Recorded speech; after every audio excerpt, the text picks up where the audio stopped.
Stop scrubbing. Right now, if you've got a rag in your hand and you're pressing down on that cabinet door like you're trying to sand it, put the rag down. You're making it worse. I've walked into hundreds of kitchens over the years, and I can tell you exactly which cabinets belong to a scrubber within about 3 seconds of looking at them. The finish is dull, there are faint swirl marks catching the light at an angle. Some spots are actually shinier than others because the grease got buffed into the wood instead of lifted off it. That's not clean, that's grease with a polish on top.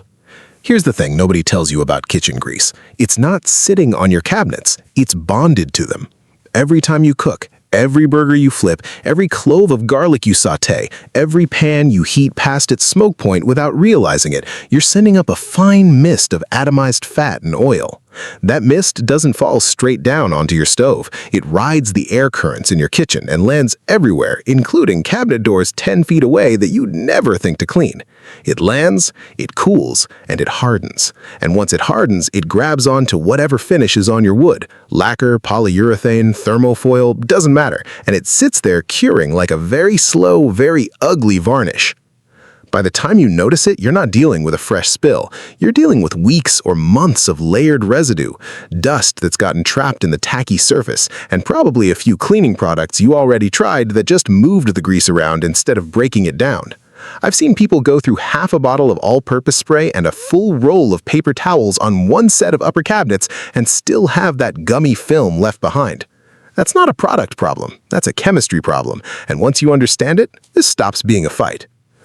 I'm going to show you the method I've used on job after job, the one that gets that grease off in about 10 minutes per section. No scrubbing, no swirl marks, no ruined finish.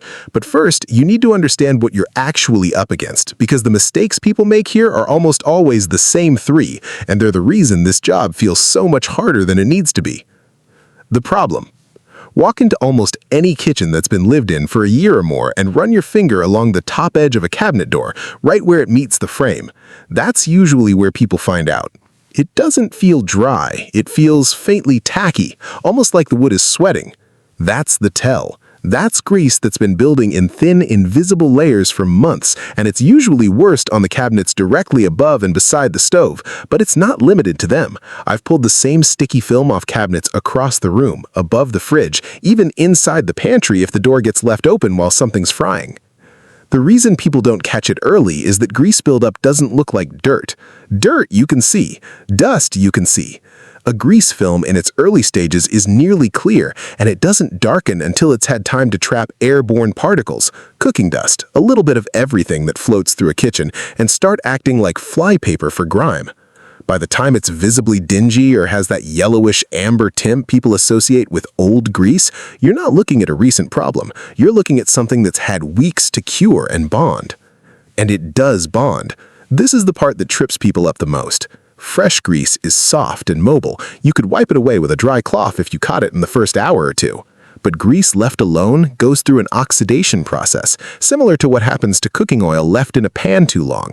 It thickens, it darkens, and the surface tension changes so it stops behaving like a liquid and starts behaving more like a soft resin. At that stage, plain water does almost nothing. Even a decent degreaser needs a minute or two of dwell time just to start softening it, and most people don't give it that time. They spray and wipe in the same motion, which is exactly backward. The other reason this problem sneaks up on people is location. Nobody's studying their cabinets under bright light every day. You cook, you clean the counters and the stovetop because that's what's obviously dirty, and the cabinets get ignored because they're vertical, they're at eye level or above, and grease film doesn't show up the same way food splatter does. It's a slow accumulation problem, and slow accumulation problems are the ones that turn into the biggest headaches because by the time you're motivated to deal with it, you're not doing a 5-minute wipe down, you're doing a full degreasing job. Why it happens? The core issue is heat. Every time oil or fat gets heated past a certain point, it starts to break down and release smaller particles into the air. This is why your kitchen smells like whatever you cooked for hours afterward, even after you've washed the pan.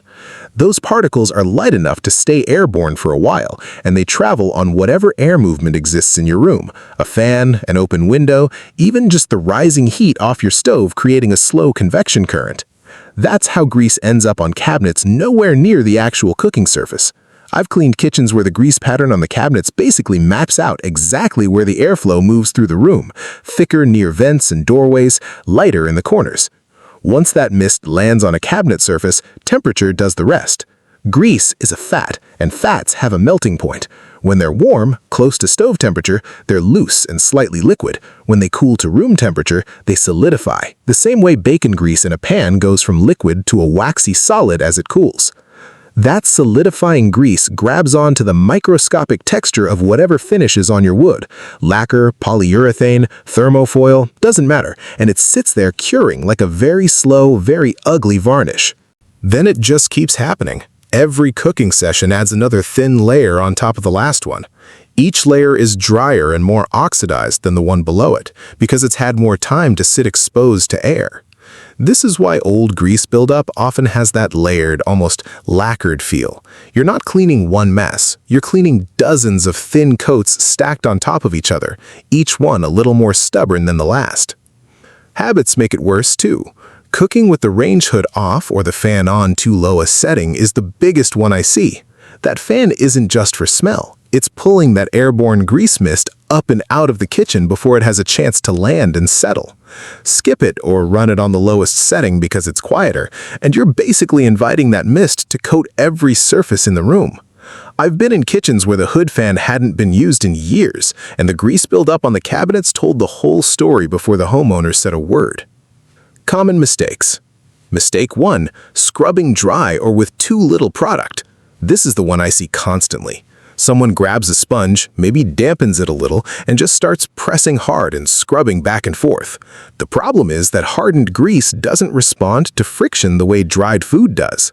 You're not lifting it off, you're smearing it, pushing it into the grain or the texture of the finish, and in the process, you're grinding whatever grit or debris is trapped in that grease directly against your cabinet's finish like sandpaper.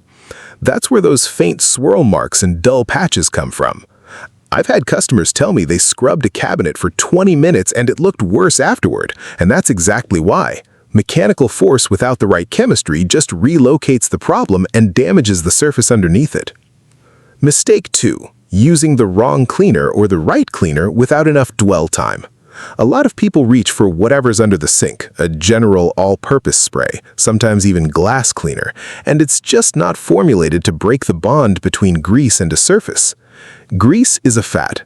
To break it down chemically, you need something that either has a degreasing agent in it or a high enough pH to start breaking those fat molecules apart, which is basic kitchen chemistry, the same reason dish soap works on greasy pans.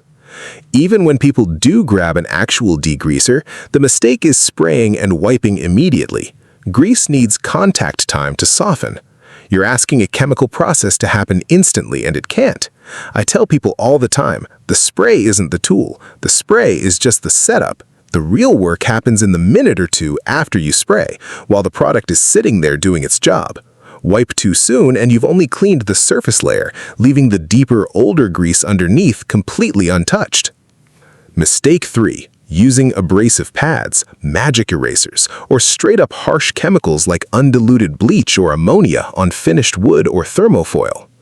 I understand the instinct. The grease feels so stubborn that people want something aggressive, but melamine sponges and abrasive pads are essentially fine sandpaper.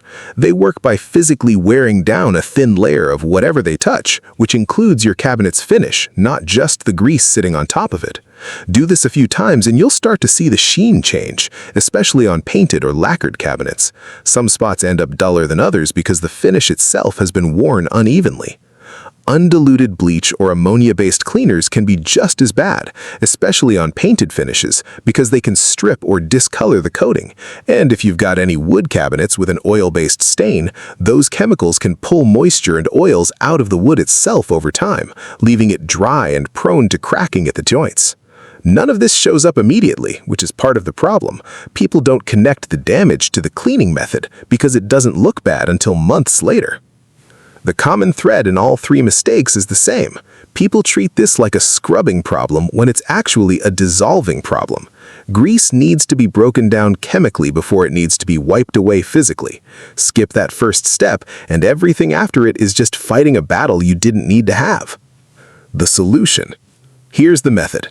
I've used some version of this on more kitchens than I can count, and the steps matter. Skipping one or rushing one is where people lose the no scrub part and end up back to fighting the cabinet by hand. What you'll need is a degreasing dish soap, something with a real grease-cutting formula, not a gentle or sensitive skin version. A spray bottle, warm water, close to hot but not scalding. 2 microfiber cloths, kept separate, one for application, one for drying. A soft bristled detail brush, like an old toothbrush for hinges and carved detail if your cabinets have any.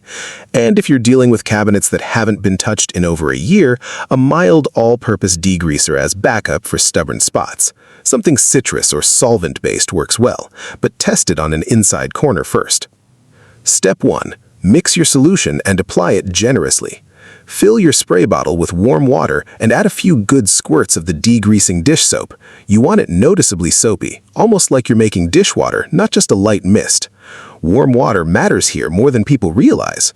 Remember, grease softens with heat. Warm water alone starts loosening that bond before the soap even gets to work chemically.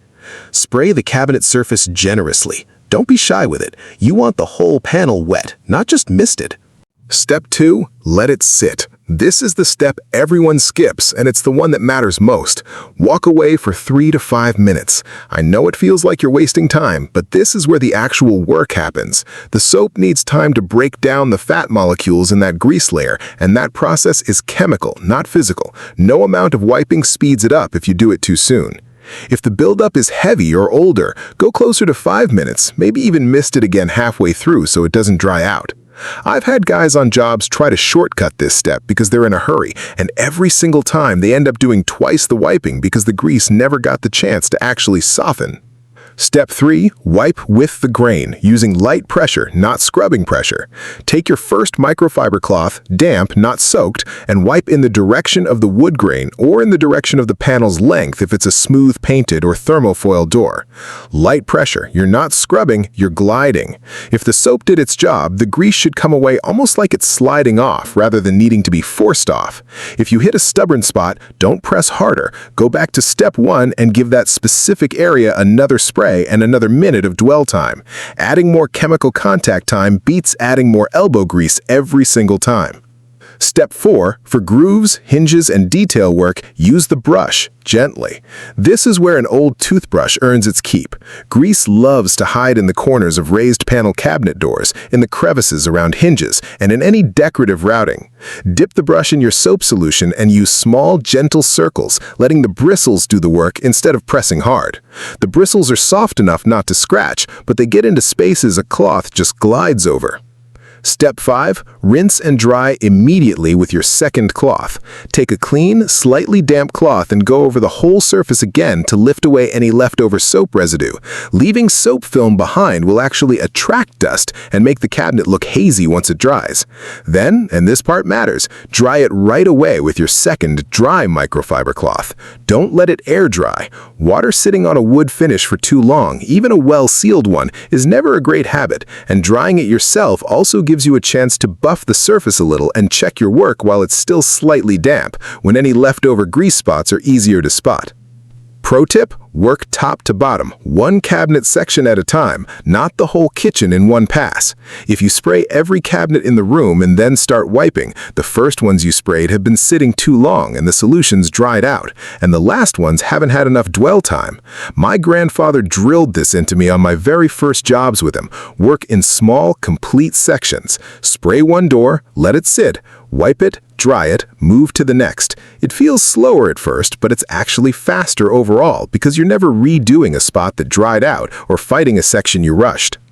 If you're dealing with grease that's genuinely old, we're talking years, not months, you might need a second pass with the backup degreaser on the worst spots, using the same dwell time principle. Spray it, walk away, come back. Never scrub it in immediately. And always test any stronger product on an inconspicuous spot first, like the inside edge of a door or the bottom of a cabinet frame, especially on painted finishes where discoloration can happen without warning. One more thing worth mentioning, once you've got the cabinets clean, the buildup slows down dramatically if you start running your range hood fan every time you cook, even for something as simple as scrambling eggs. It's a small habit change, but it's the difference between doing this deep clean once a year versus once every few months. I tell people this all the time, and it's the one tip that actually prevents the job instead of just fixing it.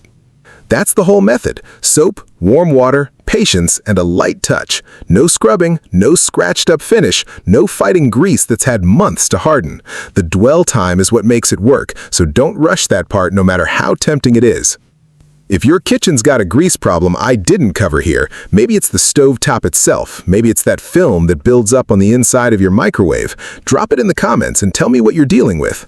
I read through these, and a lot of future videos come straight from what people are actually struggling with in their own kitchens. If this saved you a scrubbing session, go ahead and subscribe. I've got a whole series on this channel built around the same idea. Work smarter with the right chemistry, not harder with a scrub brush. And if you've got range hood filters that haven't been cleaned in a while, go check out that video next. Same grease, different spot, and it's honestly an easier fix than most people expect once you know the trick.